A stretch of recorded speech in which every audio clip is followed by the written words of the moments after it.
एक दिन एक अमीर पर बहुत ही लालची इंसान के घर 2 एंजल आए। उन दोनों एंजल ने अपना रूप बदल दिया और 2 छोटी लड़कियों का रूप ले लिया। उन्होंने लालची इंसान के घर का दरवाजा खटखटाया तो उसने दरवाजा खोला और बाहर देखा तो 2 छोटी लड़कियां खड़ी थीं। उन दोनों लड़कियों ने लालची इंसान से कहा कि हमें बहुत भूख लगी है, क्या आप हम दोनों को खाना दे सकते हैं? उस लालची इंसान ने गुस्से से तुरंत ही दोनों लड़कियों को बाहर निकाल दिया और कहा कि यहाँ पर कोई खाना नहीं है, चले जाओ। फिर बड़ी एंजल ने अपनी छड़ी घुमाई और उसके गार्डन में एक जगह पर ईंटों का ढेर बना दिया, क्योंकि वह ईंटों का व्यापारी था। दूसरी एंजल को कुछ समझ नहीं आया। फिर वह दोनों एंजल अपना रूप बदलकर एक गरीब के यहाँ गई। गरीब ने दरवाजा खोला तो दोनों एंजल जो छोटी लड़कियों का रूप लेकर आई थीं, वह बोली कि हमें भूख लगी है, हमें खाना दो। गरीब और उसकी पत्नी ने दोनों छोटी बच्चियों को बड़े प्यार से खाना खिलाया। दूसरे दिन सुबह उस गरीब के घर का बैल था, वह मर गया।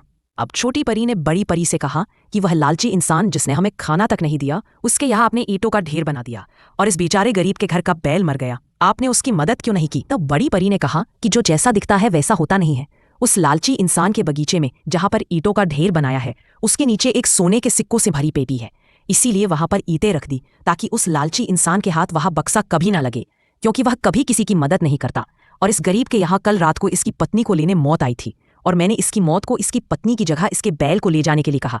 इसीलिए कहते हैं कि भगवान पर भरोसा रखो, क्योंकि जो भी ईश्वर करते हैं वो सही के लिए ही करते हैं और हमारे अच्छे के लिए ही करते हैं। आपको भी मजेदार कहानियां सुनना पसंद है तो वीडियो को लाइक करें और चैनल को सब्सक्राइब करें ताकि हमारी अगली कहानी की घंटी सीधे आपके फोन पर बजे।